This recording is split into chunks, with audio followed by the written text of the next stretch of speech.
Hello friends, I'm Guna Madhivanan, Current Affairs Faculty at Offices IAS Academy. In this video, we will be discussing our 151st Current Affairs Hit List topic, that is regarding Global Climate Report.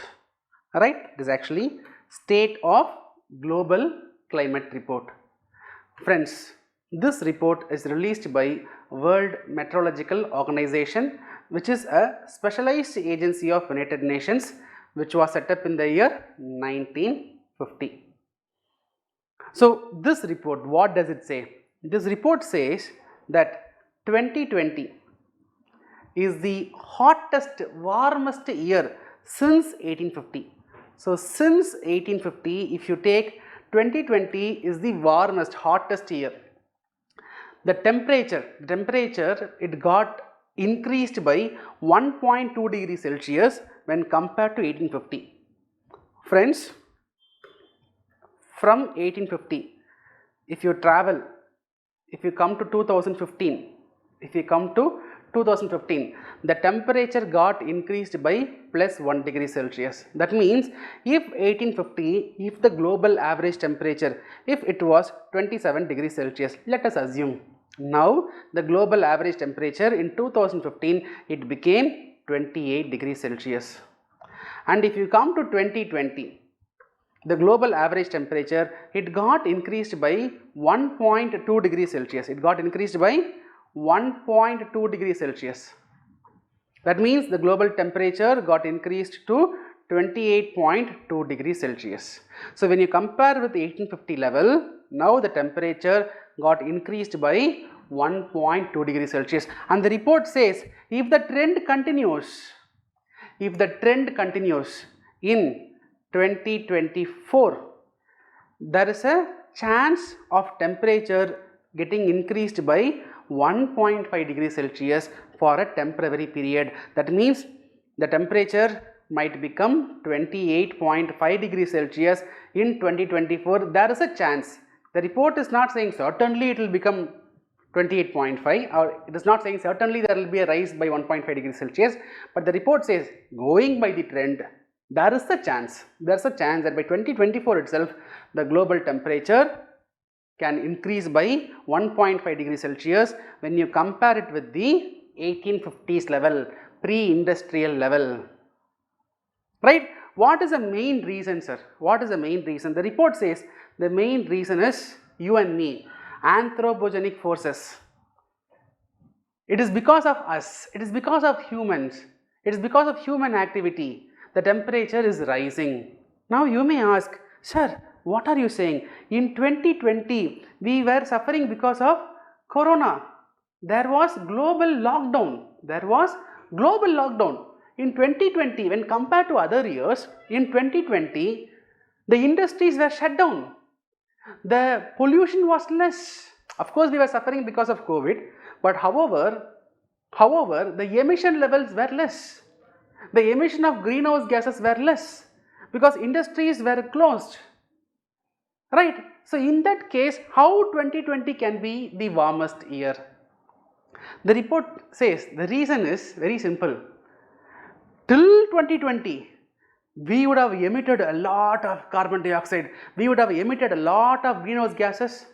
Now all the greenhouse gases which we have emitted from 1850s till 1990, whatever we have emitted, it stays in the atmosphere for a longer period. For example, if you take carbon dioxide stays in the atmosphere for minimum 300 years. It stays in the atmosphere for 300 to 1000 years. Carbon dioxide. So once you emit carbon dioxide, it stays in the atmosphere for 300 to 1000 years. That means in 2020 your emission may be less. But before that, you have made all the sin. You have created all the problem. In 2020, we have recorded the warmest year. And the report also says in 2020, in the Pacific Ocean region, the equatorial Pacific Ocean region, right? There was La Nina effect. In geography, you all would have studied about El Nino, La Nina, right? So I am not going into the geography part now. You all know that It is discussed in NCERT itself, right? So we know that whenever there is La Nina effect, there will be increased cooling events. There will be increased cooling events. So when there is a La Nina effect, there will be an increase in cooling events. So in 2020 there was increased La Nina effect.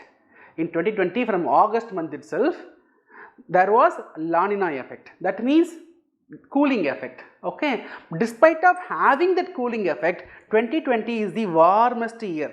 2020 is the warmest year. That means just imagine how much damage we are doing, right? How much greenhouse gases we would have emitted. That is creating this much trouble. And 2024, there is a chance, not certainly, there is a chance that the temperature will be reaching 1.5 degrees Celsius at least for a temporary period. So just stopping the emission, cutting down the emission, reducing the emission, that alone is not sufficient.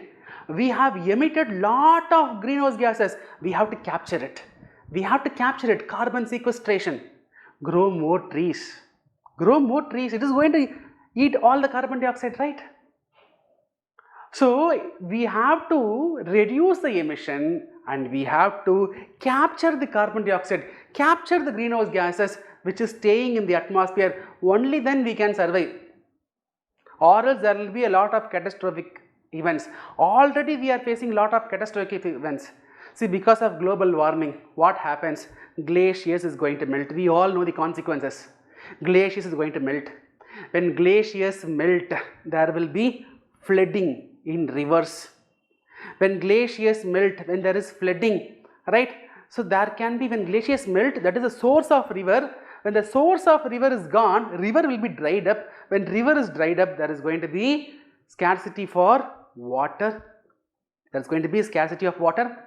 So this flooding is going to create a large amount of disaster, right? There is going to be a disastrous effect, right? Apart from that, this increased carbon dioxide in the atmosphere, that is going to result in acidification of oceans. So you should know, oceans, they capture carbon dioxide. Almost 23% of carbon dioxide released by human activities. Almost 23% of carbon dioxide is released from anthropogenic sources, that is captured by this ocean. So when there is more carbon dioxide, this carbon dioxide reacts with the minerals in the sea and that results in formation of carbonic acid. So ocean acidification, right? Now this glaciers melt down, that is going to increase the sea level. Sea level will rise, islands will be submerged, many coastal cities will be submerged, right? Now this climate change driven migration, right? Climate change driven migration will be very high.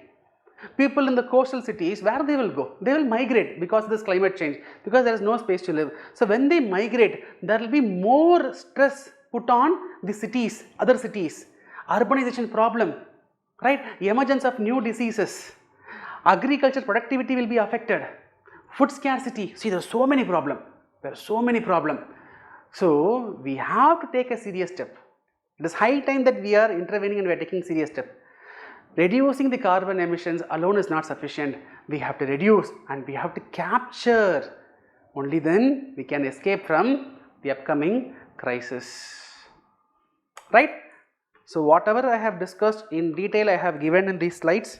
So as you know, you can download this presentation by clicking the link given in the description box. Just go through this. Based on our discussion, I have given a MCQ, find out the right answer and give it in the comment section. Here I have given the features of my exclusive current affairs program. If you are interested, go through. If you want to buy MCQs between June to November, 600 MCQs in PDF format is available. If you want, you can buy by clicking the link given in the description box. Alright friends, tomorrow I will meet you with similar another interesting, exciting, important topic. Till then, bye. Take care.